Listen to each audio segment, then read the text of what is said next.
마태복음 5장, 6장, 7장 내용은 우리 주님께서 산상수훈의 그런 말씀으로 교훈을 하고 계시죠.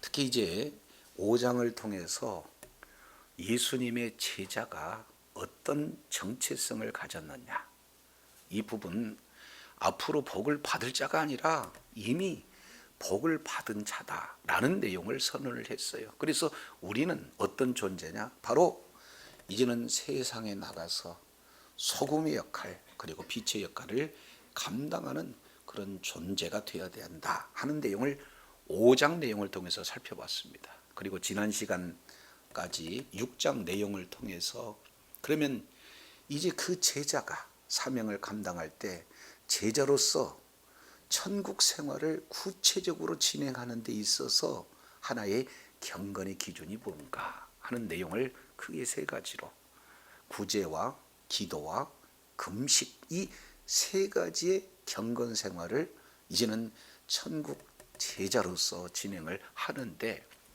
두 가지 측면을 살펴봤습니다. 사람에게 보이기 위한 경건이냐, 아니면 하나님께 이제 보이기 위한 경건이냐. 그래서 외식한 그런 경건과 하나님이 받으실 만한 경건의 모습을 우리가 살펴봤습니다.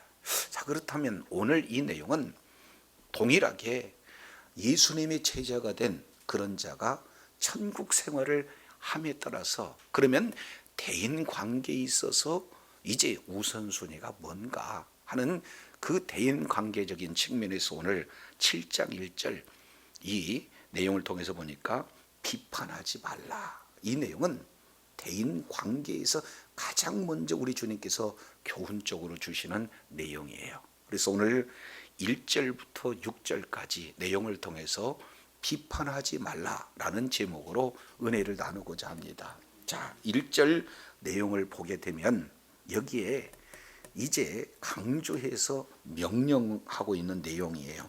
비판을 받지 아니하거든 뭐 하지 말라? 비판하지. 원문 내용으로 보면 비판하지 말라.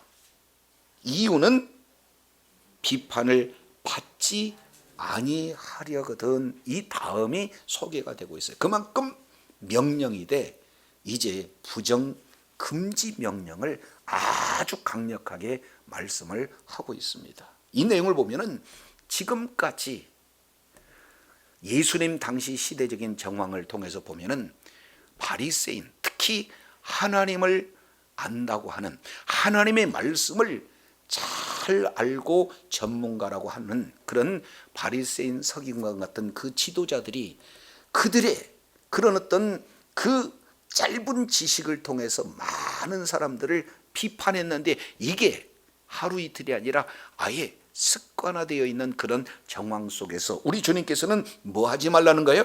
비판하지 말. 그들과 같은 방식으로 비판하는 그런 삶을 살지 말고 이제는 뭐예요? 완전히 새로운 삶의 그런 어떤 방향을 이제 우리 주님께서 제시하고 계세요. 그 중에 사람과의 관계 속에서 가장 중요한 내용이 뭡니까? 비판하지 말라. 왜 비판하지 말아야 되느냐?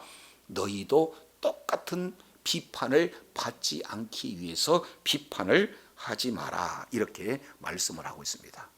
자, 그런데 듣기에 이 말씀을 그대로 우리가 문자적으로 받아들이게 되어지면은 예수님 믿는 믿음을 가진 사람들은 아무 말도 하지 못하고 그저 판단도 하지 못하고 뭔가 평가도 하지 못하는 그런 모순에 빠질 수 있는 오해가 있는 구절이에요.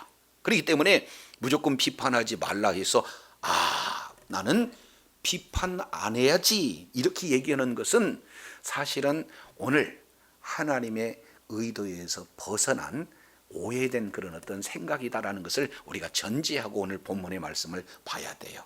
그래서 성경은 그저 한 구절에 얽매이는 그런 어떤 성경의 해석의 관보다는 성경 전체 속에서 바로 본문을 이해하는 그런 조화로운 그런 해석이 굉장히 중요합니다. 그래서 오늘 비판을 받지 아니하려거든 비판하지 말라 하는 이 내용은 여기서 비판하다는 것은 아주 무책임한 비판을 하지 말라 하는 내용이에요.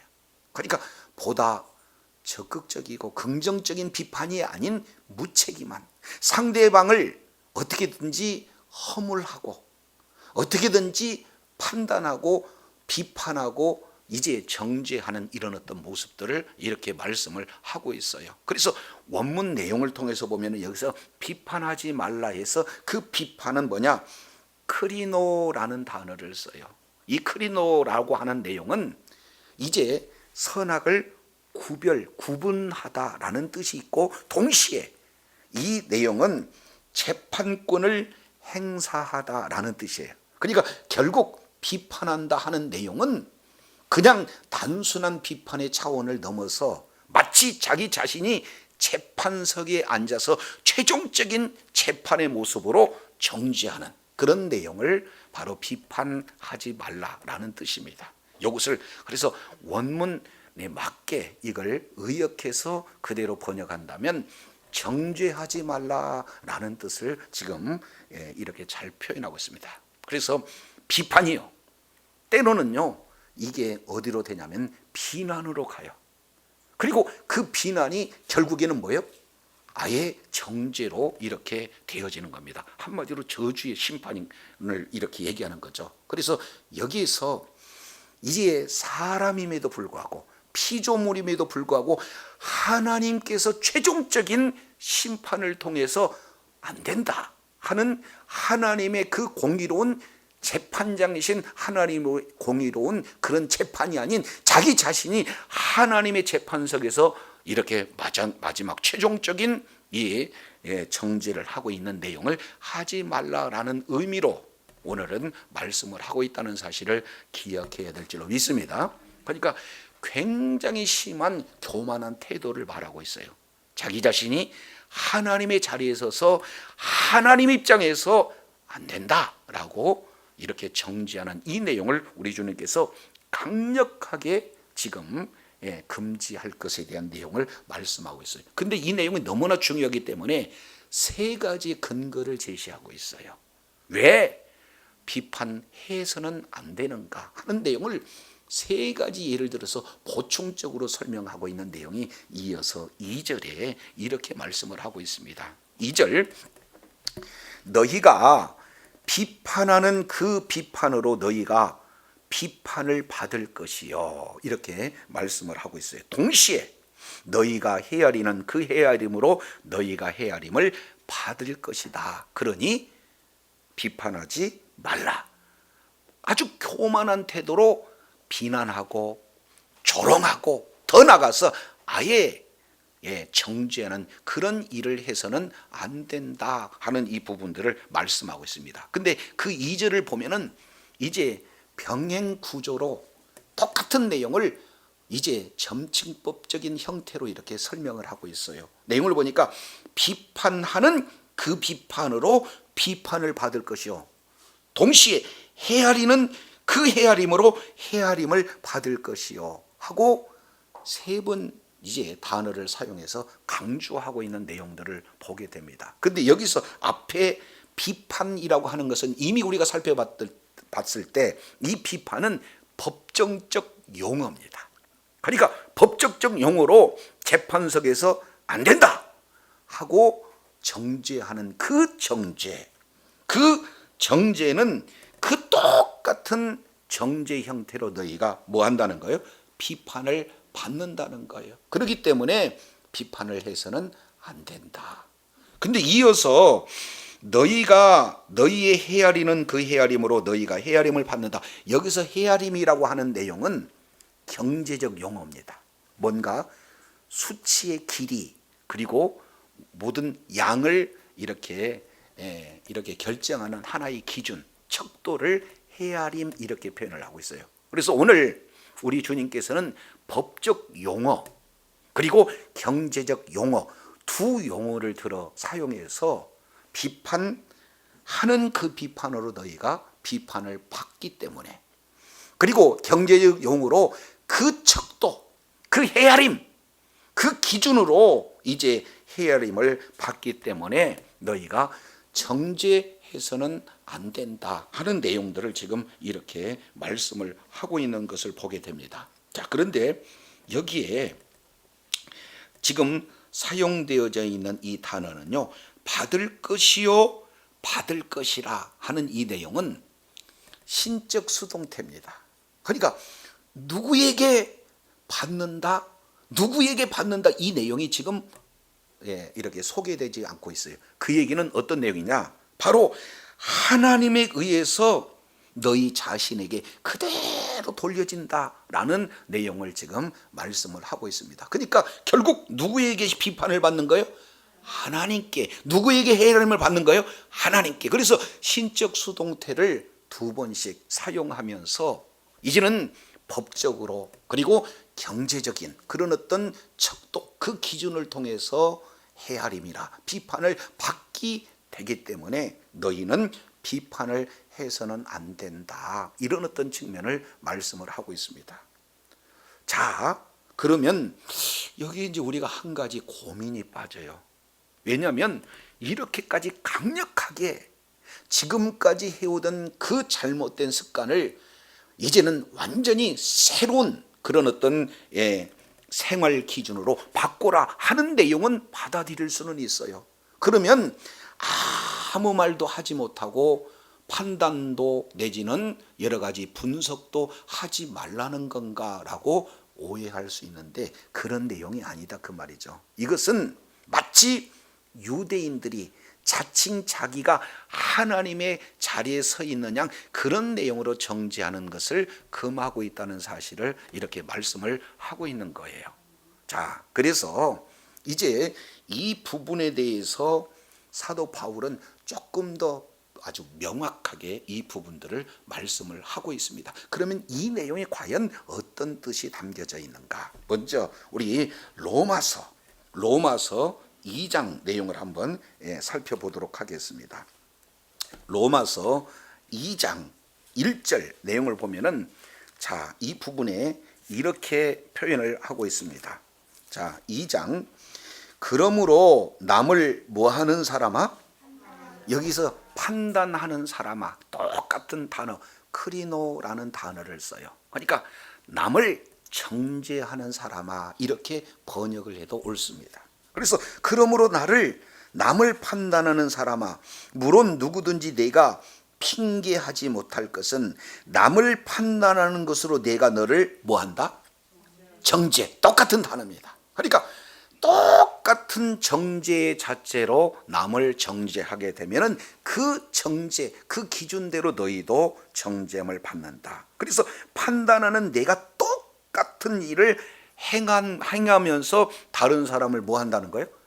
정죄한다라는 그런 측면을 지금 말씀을 하고 있습니다. 자, 그러면 2절에 보세요. 이런 일을 행하는 자는 하나님이 뭐 하는 자? 그렇습니다. 하나님이 심판이 진리로 되는 줄을 우리가 뭐 한다? 아노라. 이런 일을 행하는 자는 판단하고도 같은 일을 행하는 사람아, 내가 하나님의 심판을 피할 줄로 생각하느냐, 이렇게 말씀을 하고 있어요. 자, 이 내용을 꼼꼼히 살펴본다면 이 세상에는 하나님 앞에 이렇게 섰을 때 나는 하나님 앞에 도무지 심판받을 일을 단 한 차례도 생각이나 행동이나 그런 것들을 하지 않았다고 자신할 수 있는 사람이 있겠습니까? 저도 여러분도 하나님 앞에 서면 똑같이 심판받을 자다라는 것을 볼 수 있어요.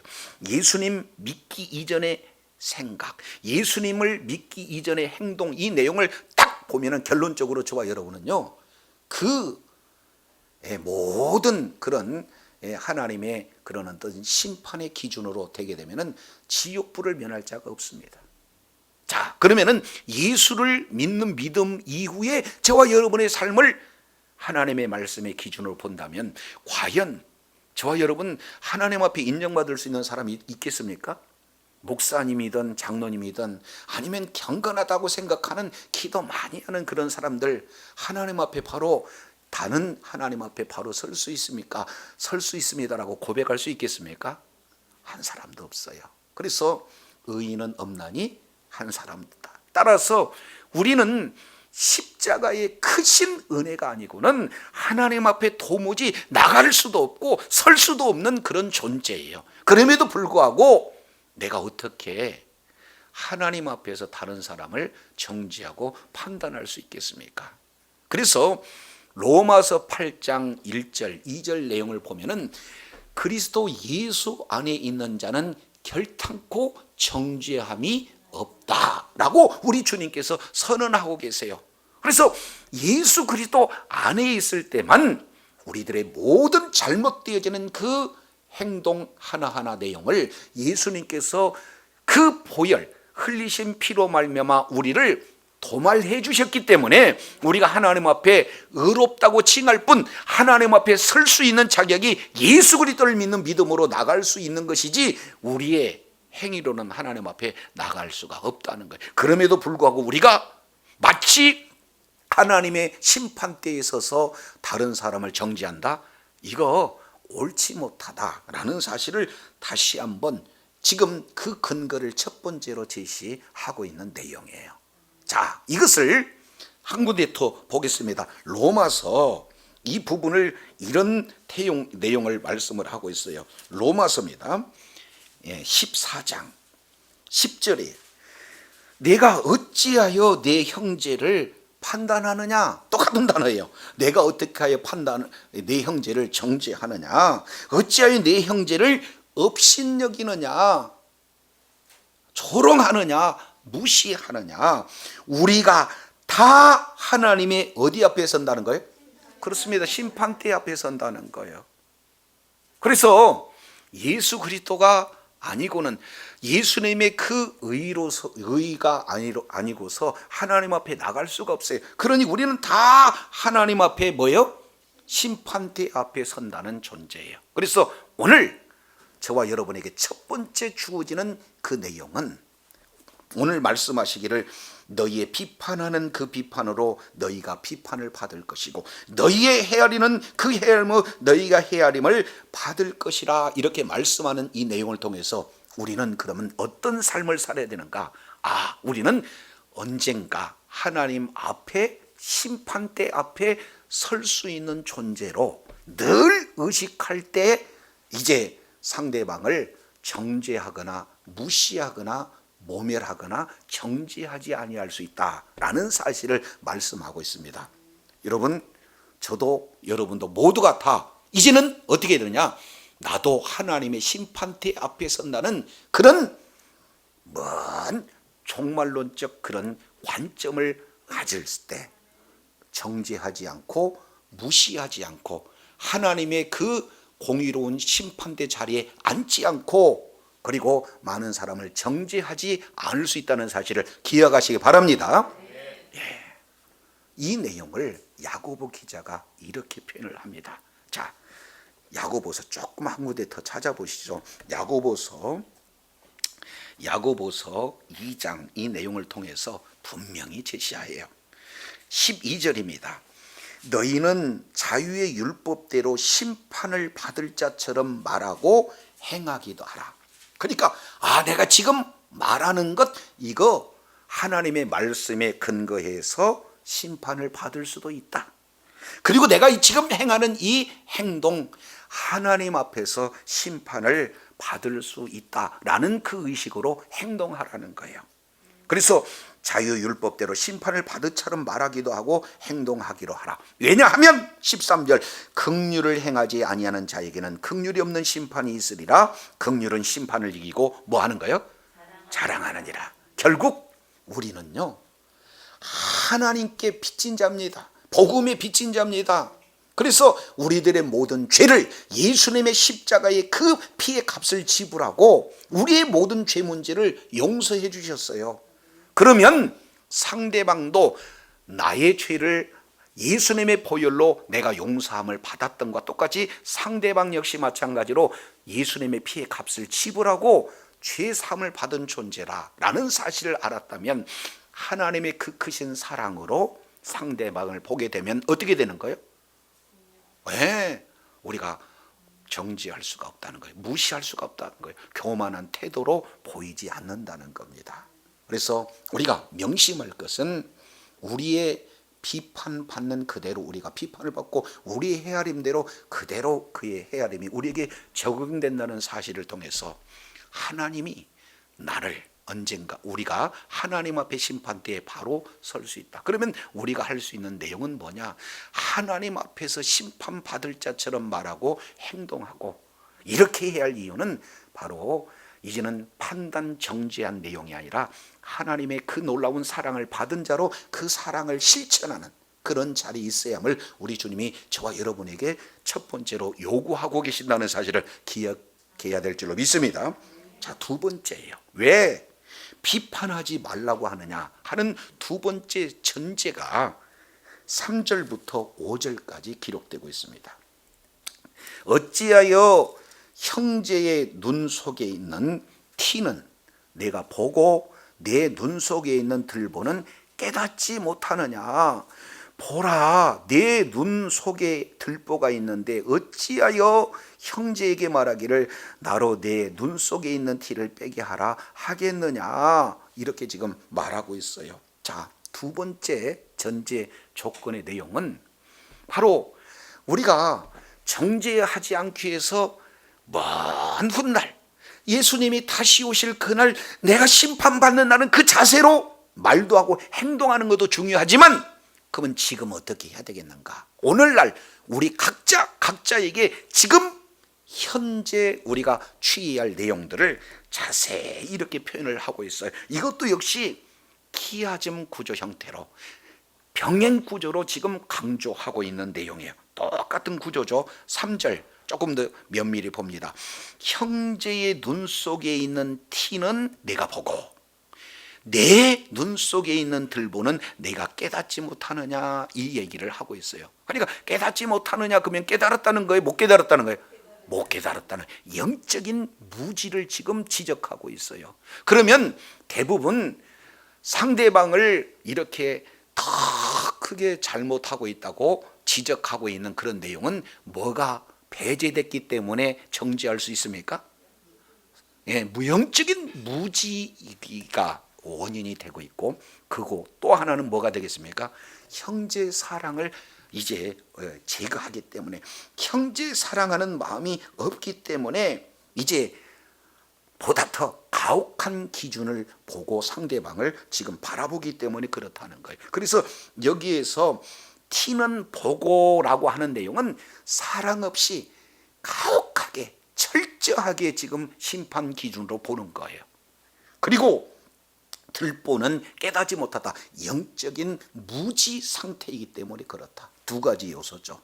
그래서 지금 현재 얼마나 영적으로 무지한가, 동시에 얼마나 사랑이 없이 가혹한 잣대로 상대방에게 적용하는가, 이 부분들을 지금 말씀을 하고 있어요. 조금 더 나가 봅니다. 그런 결과 4절 보세요. 보라, 내 눈 속에 들보가 있는데 어찌하여 형제에게 말하기를 나로 내 눈 속에 있는 티를 빼게 하라 하겠느냐. 지금 두 가지를 비교해서 말씀을 하고 있어요. 내 눈의 들보, 그리고 형제 눈의 티. 좋은 지금 대칭을 이렇게 말하고 있습니다. 그러면은 여기서 티라고 하는 것은 작은 것, 조그만한 결점을 티라고 얘기하고 있고, 여기에서 들보라고 하는 것은 아주 큰 것, 큰 허물을 지금 말씀을 하고 있어요. 그런데 우리 주님께서 얼마나 강력하게 지금 말씀하든지 사실은 들보가 우리 눈에 들어올 수 있겠습니까? 아니에요. 불가능하잖아요. 그러니까 문자 그대로 이 내용을 이해해서는 안 되고, 이 속에는 예수님이 말씀하고자 하는 의도가 있다는 거예요. 그 내용은 어떤 부분입니까? 한마디로 본다면은 바로 우리 속담에 똥 묻은 개가 겨 묻은 개를 나무란다, 이런 내용 아니겠어요? 그러니까 자기 자신은 더 큰 허물을 가지고 있으면서 상대방은 아주 가혹한 잣대를 통해서 조그마한 것도 더 부풀리고 더 확대시키고 더 자세히 바라보기 때문에 이제 확 드러나게 되어지는 것을 볼 수가 있습니다. 한마디로 요즘에 내로남불이라는 내용 들어봤죠? 예. 내가 하는 것은 그럼 당연한 거고 상대방이 하는 것은 안 된다는 식이에요. 그렇지 않습니까? 그래서 이 아주 나는 허물이 큼에도 불구하고 상대방의 작은 허물을 들춰내서 지금 이래 말하고 하는 내용. 그래서 더욱이요 조롱하고 이렇게 뭔가 경멸하는 그런 투로 지금 이렇게 말을 하고 있는 내용입니다. 이것을 한마디로 뭐라고 하냐면 이중인격자 이렇게 표현하죠. 자, 이 내용을 5절에 잘 지금 말씀을 하고 있습니다. 한마디로 7장 5절에 뭐라고 표현을 하고 있어요? 외식하는 자여 그랬습니다. 여기서 외식하는 자, 이 내용은 우리가 6장에서 살펴봤습니다. 기도할 때도 외식, 구제할 때도 외식, 예, 그러잖아요. 이 외식이라고 하는 그 어원, 근원은 어디서 나오느냐? 바로 연극 배우에서 나와요. 그러니까 자기 자신이 있는데 연극 배우로서 또 다른 사람의 역할을 감당하기 위해서 이제는 꾸밉니다. 가장하잖아요. 가면을 쓰잖아요. 그러니까 자기 자신이 있고 자기가 맡은 역할로서의 또 다른 존재가 있는 거예요. 그러니까 자신 따로 역할 따로 된 걸 이걸 뭐라고 표현한 거예요? 외식하는 자라고 지금 이렇게 말씀을 하고 있어요. 왜 그러냐? 나는 내 눈에는 들보가와 같은 엄청난 큰 허물이 있는데 이 내용을 이제 이렇게 깨닫지 못하고 상대방의 뭐예요? 작은 허물 이것을 아주 세세하게 이렇게 봐서 정말로 긍휼이 없는 사랑이 없는 가혹한 그런 기준, 가혹한 잣대를 들어서 이렇게 정지하는 이런 내용을 일컬어서 이중인격자, 오늘 성경적으로는 뭐라고 표현한 거예요?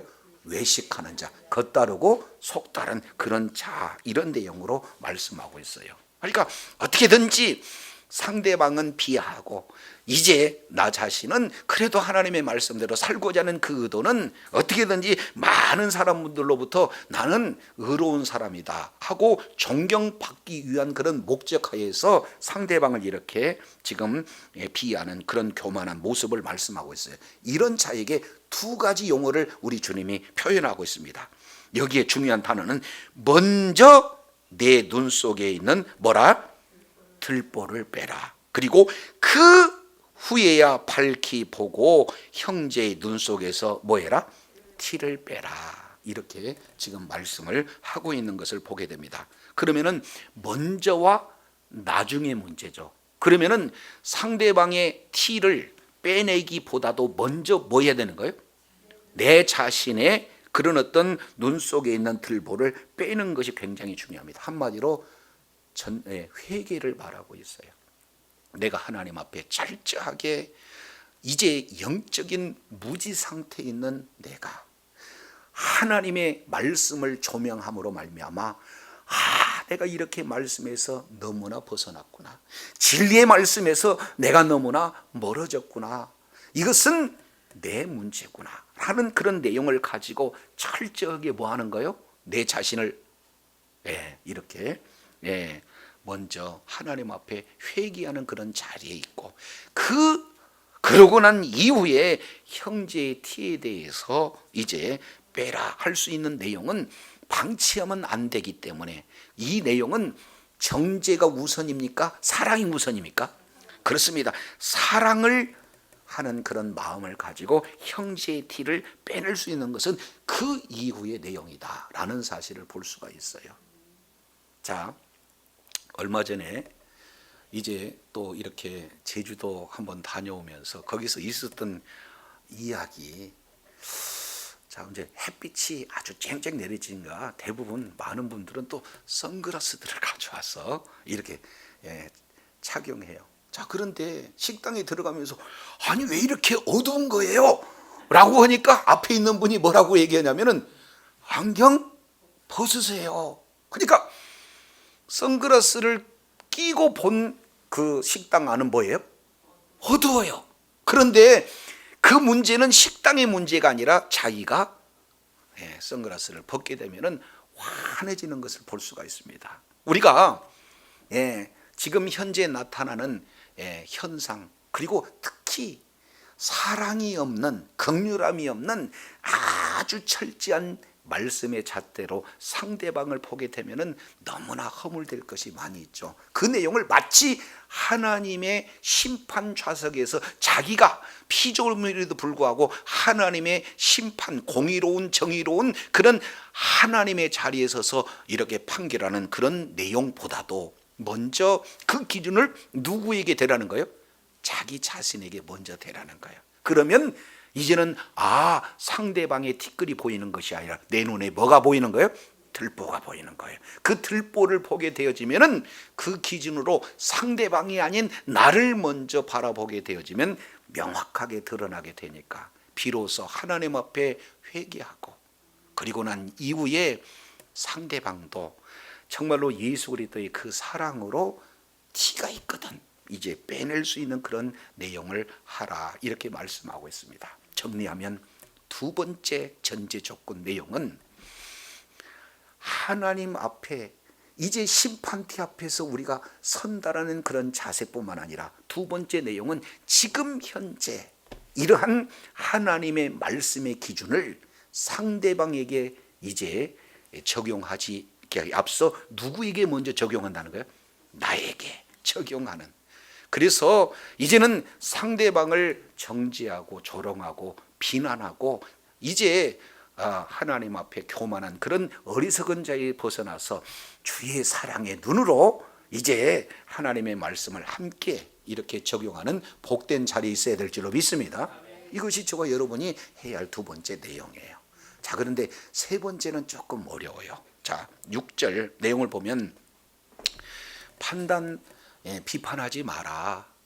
그리고 두 가지 전제 조건을 얘기를 해놓은 것은 문맥상 이해가 되나 6절은 갑자기 개와 돼지가 나오고 거룩과 진주가 나와요. 그러니까 문맥이 전혀 다른 내용인 것처럼 진행을 하지만 사실은 같은 의미를 이렇게 말씀을 하고 있습니다. 자, 조금 더 보시겠습니다. 6절 거룩한 것을 개에게 주지 말며 너희의 진주를 돼지 앞에 던지지 말라. 이 내용도 키아즘 구조로 병행 구조로 되어 있어요. 잘 보면은 거룩한 것 개에게 주지 말라.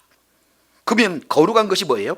너희의 진주를 개가 아니는 돼지에게 던지지 말라. 똑같은 내용을 병행해서 강조하고 있는 그런 문장으로 소개가 되고 있습니다. 자, 그러면 여기에서 거룩한 것이 무엇인가? 그러면은 병행 구조로 보면은 거룩한 것은 뭐가 되는 거예요? 진주다라는 사실을 볼 수가 있습니다. 그리고 개, 돼지, 여기서 개는 원문 내용으로 보면은 사나운 들개를 얘기해요. 그리고 이 돼지는 멧돼지와 같은 그런 내용이에요.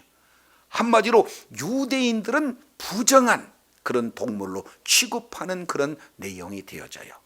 자, 그래서 거룩한 것, 다른 말로 진주와 같은 그 보화는 개나 돼지에게 주지 말라, 이렇게 말씀을 하고 있는 것을 볼 수가 있습니다. 자, 그러면은 조금 더 이제 구체적으로 표현해요.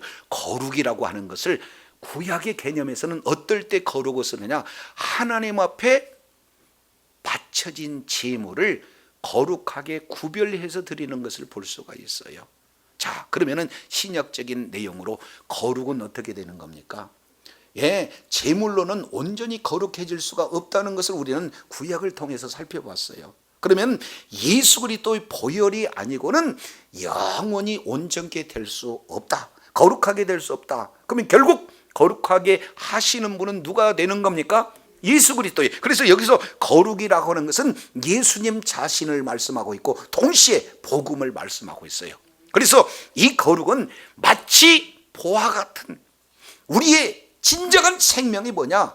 예수님이요 바로 보화다라는 사실을 이렇게 볼 수가 있어요. 근데 그 거룩과 이 복음, 이 내용은 누구에게 줘서는 안 된다는 거예요?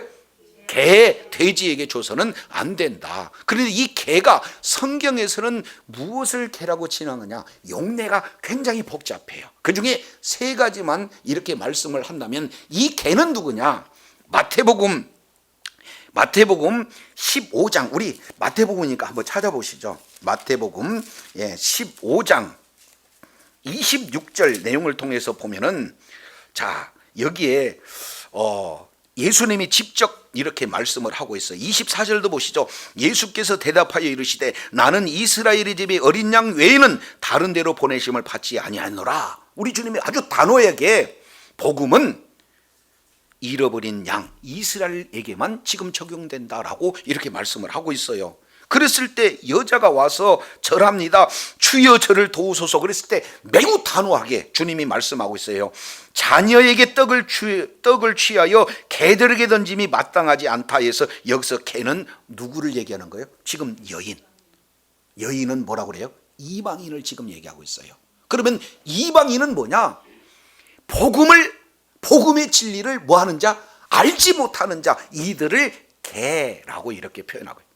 복음의 진리를 알지 못하는 이방인을 개라고 표현하는 것이 성경에서 개의 첫 번째 말씀하고 있는 성경적 개의 의미입니다. 두 번째, 빌립보서 3장 2절 내용을 보면은 이렇게 표현해. 개들을 삼가하고 행악자를 삼가하고 손할례당을 삼가해라. 이 내용을 통해서 본다면 여기는 개는 누구를 표현하고 있냐면 유대인들을 얘기해요. 하나님의 진리의 말씀, 복음에 대해서 적대적으로 대하는 유대인들을 개다, 이렇게 표현을 하고 있는 것을 보게 됩니다. 똑같은 내용이 이제 요한계시록 22장 15절 내용을 보면은 거짓 선지자들을 개 이렇게 표현을 하고 있습니다. 끝까지 복음을 대적하는 그런 자들. 그러면 두 가지를 살펴볼 수가 있어요. 하나는 진리의 말씀을 아예 모르는 자, 또 하나는 진리의 말씀을 알고는 있지만 그 진리의 말씀을 뭐 하는 거예요? 대적하는 자. 그런 유대인이나 거짓 선지자나 이방인들을 일컬어서 개라고 표현한다면, 이제 우리 주님께서 오늘 거룩한 것을 개에게 주지 말라라고 말씀한다면 너희는 진리를 받은 자라는 것. 그러면 진리를 안 자는 그 진리가 얼마나 존귀한지 이 사실을 깨닫고, 이제는 그들 개나 돼지에게 주지 말라 하는 그 내용은 그들과 복음을 전하지 말고 그들과 복음을 전한다는 명목으로 교제하지 말라는 거예요. 분별하는 그런 삶을 살아라, 이렇게 말씀을 하고 있어요. 한번 생각해 보세요. 아무리 개가 영리하고 마치 사람처럼 아주 천재견처럼 이렇게 사람처럼 사는 개들 요즘에 많이 있습니다. 그런데 그 개다 할지라도 개는 영적인 존재가 아니잖아요. 그렇기 때문에 예배를 알아요? 하나님을 알아요? 몰라요? 몰라요. 그러니까 복음을 개에게 전해본들 그들은 그 가치를 알지 못하는 거예요. 마치 이방인과 같이, 마치 유대인과 같이 모른다는 거예요. 똑같은 내용이 돼지에게 적용이 되어집니다. 돼지를요, 아주 더러운 돼지를 아무리 깨끗해 가지고 이 진주 목걸이를 해놓은들 얼마나 좋아하겠어요? 그러니까 그들은 가치를 모르니까 두 가지, 발로 밟고 돌이켜서 너희를 찢어 상하게 갈다, 이런 어떤 측면을 말씀을 하고 있습니다. 그러니까 결국에는 세 번째 조건 내용은 분별의 삶이에요. 분별. 이제는 거룩하게 구별된 삶을 살아라. 개의 삶, 돼지와 같은 그런 삶, 하나님의 진리를 모르고 하나님의 진리를 줘도 대적하는 그런 자들과 구별되는 그런 삶을 살아야 어떻게 돼요? 영적 분별력을 가지고 구별되는 그런 삶을 살 때에 이제 정죄하지 않는, 바로 비판하지 않는 그런 삶을 산다라는 사실을 정확하게 보여줍니다. 오늘 우리 주님께서는 너희는 이제 예수님의 이제 새로운 제자라는 것, 제자 공동체에서 새 생활을 진행을 할 때, 경건의 모습을 할 때는 하나님 앞에 서는 것 같지만 사람과의 관계에서 가장 먼저 이렇게 금지해야 할 내용은 비판이 문제예요. 이 비판을 저와 여러분은 해서는 안 될 줄로 믿습니다. 그 비판은 상대방을 낮추는, 정죄하는, 그리고 오히려 저주하는 그런 비판을 이렇게 말씀을 하고 있어요. 자, 이런 어떤 내용을 하기 위한 근거 세 가지. 어떻게 해야 그러면은 비판을 해서는 안 되는가? 우리는 내가 하는 말, 내가 하는 모든 행동, 하나님 앞에서 반드시 심판을 받는다는 그런 종말론적 신앙을 가질 때 우리가 비판하지 않을 수 있고, 두 번째, 지금 현재 하나님의 그 말씀의 기준을 상대방에게 적용하는 것이 아니라 먼저 나에게 적용해서 이제는 영적 무지에서, 이제는 사랑이 없는 단순한 비난의 그런 어떤 잣대로 보는 게 아니라 그 잣대를 나에게 먼저 제시할 때에 우리가 상대방을 비판하지 않게 되는 것. 세 번째, 이제는 우리의 모든 삶의 현장 속에서 영적인 분별력을 가지라는 것. 개처럼 사는, 그리고 돼지와 같은 그런 진리의 말씀, 복음의 말씀을 줘도 오히려 상하게 하는, 거부할 뿐만 아니라 상하게 하는 그런 자들과 전혀 구별되는 그런 삶, 영적인 경건의 삶을 저와 여러분이 살고자 애를 쓸 때, 이런 분별력을 가지고 살고자 했을 때 정죄하지 않는 세 가지의 기준을 우리 주님이 제시하고 있어요. 그래서 주님 오시는 그날까지 우리는 날마다 하나님 앞에서 말하고 하나님 앞에서 행동하기도 하고, 이제 하나님, 이제 그런 자세를 가지고 날마다의 삶 속에서 이 엄격한 말씀의 기준의 잣대를 상대방이 아닌 나에게 적용되고, 우리의 삶의 모든 삶의 현장 속에서 영적인 분별을 갖고 거룩하게 구별된 삶을 살아서 비판이 아니라 이제는 하나님의 그 사랑을 받은 자로, 하나님의 그 사랑을 빚진 자로 그 사랑을 증거해서 한 영혼이라도 주님의 품으로 이끌어 주님의 마음을 시원케 하고 주의 뜻을 이루며 하나님 앞에 존귀하게 있음맞는 주의 사랑하는 자녀들이 다 되시기를 예수 이름으로 축원합니다.